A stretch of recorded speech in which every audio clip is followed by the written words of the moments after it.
Indian home guard welfare के प्रधान चंद्रपाल तंवर ने बताई होमगार्ड जवानों की समस्या की किस तरह से उनकी तनख्वाह से हर महीने 300 रुपए काटे जा रहे हैं। पंचकुला से विशाल मोहता की रिपोर्ट। सर आपका नाम क्या है और किस प्रकार की जानकारी आप देना चाहते हैं? मेरा नाम सर चंद्रपाल तंवर है और सर मैं all India home guard welfare association Haryana का प्रधान हूँ और सर नेशनल में सर वाइस प्रेसिडेंट। सर समस्या ये सर होमगार्ड के कि जो जवान सर होमगार्ड के है ना आप कि हमने समस्या केवल उठाई जवानों की कि जो हमारे जवान होमगार्ड के उनके फ़िलहाल करते हैं 300 रुपये करते हैं पर मंथ 300 रुपये।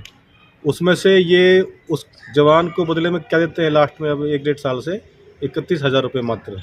और जो जवान यहाँ ड्यूटी करता है कोई 25 साल, कोई 30 साल, कोई 35 साल, तो इसके बाद क्या है मतलब कि उसको लास्ट में क्या मिलता है 31,000 रुपये। भी अभी शुरू किया है मतलब इन्होंने।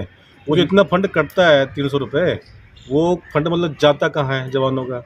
12,000 से ज़्यादा जवान हैं होमगार्ड में हरियाणा में, तो उनका जो फंड है वो करोड़ों का हिसाब जो है चलता है साल का, उसका कोई हिसाब नहीं कि वो कहाँ खर्च होता है। इनकी जो कमेटी हैं क्या करती हैं, डिस्ट्रिक्ट कमांडेंट हैं, प्लाटून कमांडर हैं और जो राज्य मुख्यालय चंडीगढ़ में है, उसका कोई वो नहीं है कि भाई ये पैसा खर्च कहाँ मतलब करते हैं उसको, ये चीज़ है। और हम कहते हैं वो जवान जो फंड है जो रिटायर होते हैं बेचारे उनको कर देते रिटायर 58 साल में, मिलता कुछ नहीं है, ड्यूटी करते हैं ये पुलिस के समान, ठीक है ना। और जो होमगार्ड जो फोर्स में आता है मैं आपको 1946 में जो बॉम्बे एक्ट है उसके मतलब अधीन है। काले कानून और जगह तो हट गए, लेकिन ये जो एक्ट है अभी लागू है होमगार्ड पे। पूरे देश में जो तकरीबन 5.5 लाख से ज़्यादा जवान हैं हमारे, उनको कुछ नहीं मिलता, कुछ भी नहीं मिलता। और ड्यूटी पूरी करते हैं पुलिस के समान में, चाहे बाढ़ की हो, आपदा की हो, दंगा फसाद की हो, थाने की ड्यूटी हो, चौकी ड्यूटी हो, वीआईपी ड्यूटी हो, कोई मंत्री ड्यूटी है वो करते हैं, लेकिन उनको मिलता मतलब कुछ नहीं है।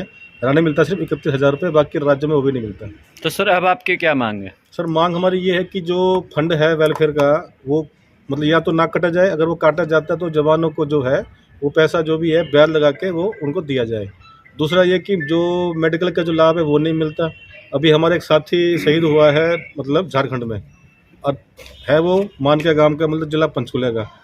उसके साथ समस्या मतलब आ रही है, मतलब उनको अभी कोई सुविधा मतलब दी नहीं सरकार ने। हम ये कहते कि उन जो सब हमारे ये जवान हैं, एक शहीद हमारे हुए थे फतेहाबाद से नूह के दंगे में, और एक जवान था हमारा गुरुग्राम से, वो भी शहीद हुआ था नूह के दंगों में। उनके जो परिवार को नौकरी मिले, उनका जो भी परिजन है उनको नौकरी मिले सर, ये है। आप क्या कहना चाहेंगे सर? शिष्टाचार तो है नहीं होमगार्ड के अंदर, भ्रष्टाचार के सिवा ना कोई कोर्स का। 25 कोर्स होते हैं इसके अंदर, एक भी कोर्स नहीं कराया जाता जवान से। ट्रैक में ड्यूटी दे दी, हॉस्टल लगा दिए, स्कूल में लगा दिए इंट्रोडक्शन, और आने वाले टाइम में और भी बुरा हाल हो जाएगा। और आपकी तारीफ चंद्र सिंह नरवत, फरीदाबाद। जो चीज़ होनी चाहिए ना, हम ये कह रहे हैं निष्काम सेवा, उनको ट्रेनिंग भी दी जाए, ईएसआई कटनी चाहिए, फंड होना चाहिए, पीएफ फंड भी होना चाहिए। रिटायरमेंट के बाद इनके पास क्या रहेगा जी? कुछ भी नहीं रहेगा। आपका कहना क्या है कि जो सरकार ने जो मापदंड अपनाए हैं होमगार्ड को जो ज्वाइनिंग दी गई है, क्या उन मापदंडों से वो अलग चल रहे हैं या उन मापदंडों में आप बदलाव चाह रहे हैं? मापदंड, सरकार के मापदंड क्या है ये भी किसी को जानकारी नहीं है। तो ज्वाइनिंग से पहले पता होता है? नहीं पता होता किसी को।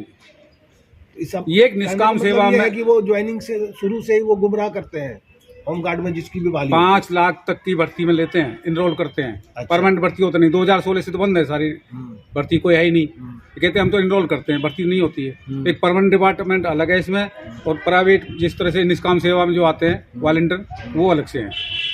तो कोई चीज़ की जानकारी नहीं दी जाती, ना कोर्स कराया जाता, ना ट्रेनिंग दी जाती।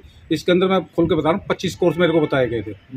मैं भी शायद 84 से इसमें था, और रिटायरमेंट का 58 साल का निकाल दिया। जब निष्काम सेवा दे रहे हैं तो 58 साल का तो कोई मतलब ही नहीं होता है इसमें। बंदा हष्टपुष्ट है तो 90 साल तक भी दे सकता है सेवा इसके अंदर। मतलब सर आप लोगों का कोई एसोसिएशन है जो आप लोग? एसोसिएशन है, लोग डर के मारे नहीं आते, कभी निकाल दें। तो आप इंडिविजुअली ये बयान दे रहे हैं या एसोसिएशन के माध्यम से? एसोसिएशन के माध्यम से दे रहा हूँ मैं। और अपनी कौन सा एसोसिएशन? ये ऑल इंडिया वेलफेयर एसोसिएशन है। उसमें आपका पद हमारे क्या उप प्रधान ऑल इंडिया के चंद्रपाल तंवर जी हैं। अच्छा, और आप? और आर एस दैया जी हमारे प्रेसिडेंट हैं ऑल इंडिया फेडरेशन के। है? आपका कौन सा पद है इसमें? मैं डिस्ट्रिक्ट प्रेसिडेंट, जिला प्रधान। मतलब ये कहना सरकार कि 25 कोर्स होते हैं, और जो होमगार्ड जवान है पूरी ड्यूटी में कितने कोर्स करते हैं, इनका जो सिलेबस है वो आउट ऑफ डेट है। अब जो एनडीआरएफ है ठीक है, वो काम ठीक कर रही है, लेकिन यहाँ पे क्या है कि जो पुराना कोर्स है ना वो इनका रिवाइज मतलब है नहीं। और जवानों के जो मिलता है हरियाणा में मिलता है 788 रुपये, और एक कोर्स के दौरान उनको देते हैं 300 रुपये। तो सर ने जो बात की हमारे प्रधान जी ने कि यहाँ पे 2 तरह का स्टाफ है, एक है होल टाइम, एक है पार्ट टाइम। ये एसोसिएशन द्वारा मांग रखा गया है या मीडिया के माध्यम से? एसोसिएशन मांग सर हमने सर सीएम साहब को खूब मांग की है जी, जंतर मंत्र से ज्ञापन दिए हैं, प्रधानमंत्री को दिए हैं, राष्ट्रपति महोदय को ज्ञापन दिए हैं। और हमारे जो मुख्य मांगे हमारी ये कि जो हमारे जो वाहन है अगर वो ड्यूटी करते हैं पुलिस के समान तो उनको पैरामिलिट्री फोर्स का जो है दर्जा दिया जाए। जब युद्ध हुआ भारत पाकिस्तान का तो इनको सरकार को हमारे देश के 6 लाख से ज़्यादा जवान होमगार्ड याद आए, उनके प्रॉपर ट्रेनिंग हो। यूपी में काम ठीक है, उनको प्रॉपर जो है इंसाफ के साथ ड्यूटी है। राजस्थान में हमारी बॉर्डर विंग है, पंजाब में हमारी बॉर्डर विंग है होमगार्ड की, बाकायदा जो असला के साथ ड्यूटी है। हरियाणा में लेकर समस्या की और भी कई राज्य हैं कि समस्या ये है मतलब कि एक तो यहाँ पे अभी 788 रुपये मिलते हैं जवानों को, तो उसमें डीए मिल रहा है सिर्फ 9%, और डीए होना चाहिए 58%, मतलब 49% डीए हरियाणा में नहीं मिल रहा।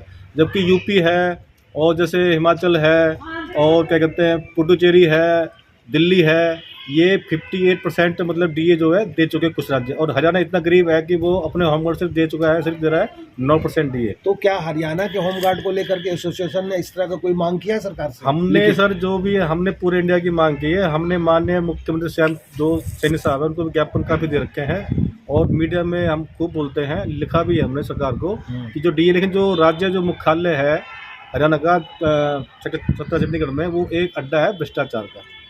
ठीक है, सरकार से हमारे कोई वो नहीं है दिक्कत, लेकिन ये जो हमारे अधिकारी हैं वो करप्ट में डूबे हुए हैं।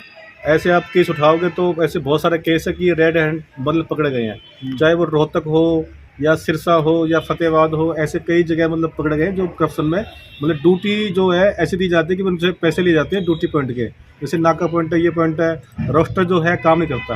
रोस्टर ये कहता है कि 89 डे बाद वो 2 जवान है उसको आप बदली करोगे, लेकिन यहाँ बदली नहीं करते, कई जवान वहीं टिके हुए हैं। और जो जवान हैं सिरसा के हैं, हिसार के हैं, फतेहाबाद के हैं, दादरी के हैं, नारनौल के हैं, रेवाड़ी के हैं, और जो जींद है, कैथल है, ये जवान ड्यूटी करते हैं गुरुग्राम और फरीदाबाद में। उनको कोई टीए नहीं दिया जाता और मिलता क्या है मात्र 788 रुपये, और ड्यूटी मिलती है पुलिस के समान करते ड्यूटी, वो जो भी ड्यूटी है। लेकिन वही कि सरकार जो है इनको पूरा जो है 58% जो है वो डीए दे, मेडिकल का लाभ दे, ईएसआई का लाभ दे। जैसे ड्यूटी करते हैं पुलिस के जवान उनके समान को जो है बस किराया मतलब छूट मिले, जितना पैसा करता है पुलिस के जवानों का उतना काटे होमगार्ड का। अनिल विज जी हैं, गृह मंत्री जी थे, फिलहाल में परिवहन मंत्री हैं, तो उन्होंने खुद कहा कि जब मैंने मांगा होमगार्ड विभाग से कि भाई आप अपनी जैसे फाइल दो, भाई किसको किराए में छूट चाहिए, तो श्री वी साहब ने क्लियर कहा कि भाई मेरे पास होमगार्ड का कोई ऐसा नहीं आया प्रपोजल। किसने? अनिल विज साहब ने, जब गृह मंत्री जी थे तो इन्होंने प्रपोजल दिया नहीं, वो अधिकारियों ने। अधिकारी कौन थे वो? अधिकारी वो हैं जैसे हमारे जो हमारे पास जैसे डीजी होमगार्ड हैं, उसके नीचे एसएसओ भी हैं, जीएसओ भी हैं, तो वो राज्य मुख्यालय हमारा सेक्टर 17 में है, 30 वेज बिल्डिंग में, तो उन्होंने वो प्रपोजल भेजा नहीं।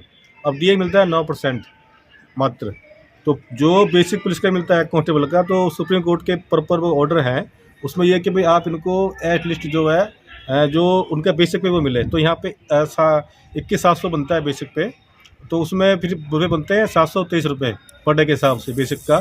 तो ये 9% डीए बना कर दे तो हमारा बनता है 788 रुपये, तो पूरा डीए मिले, मेडिकल लाभ मिले, और ये जो ईपीएफ है वो जवानों का जब तक ये राज्य कर्मचारी ना बने उनको वो मिले।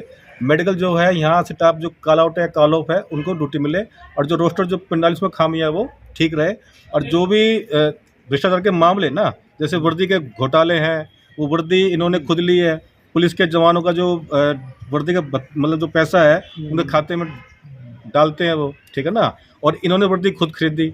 12,000 से ज़्यादा जवानों के कोई नाप नूप लिए नहीं है, वो वर्दी किस हिसाब से ली उसकी जो जांच चल रही है, लेकिन कोई तेज़ी कोई है नहीं।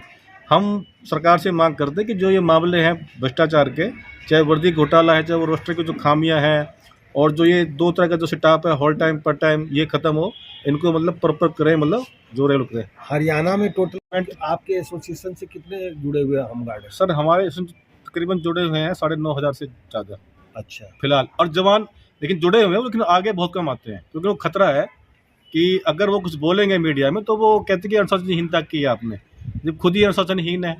ऐसे ऐसे बहुत मामले हैं करप्शन के जो उन पर चले हुए हैं। आप अगर डाटा उठाओगे तो अगर कई जांचें हैं, विजिलेंस की है, सीएम फ्लाइंग की हैं, वो मतलब कई जांचें चली हुई हैं।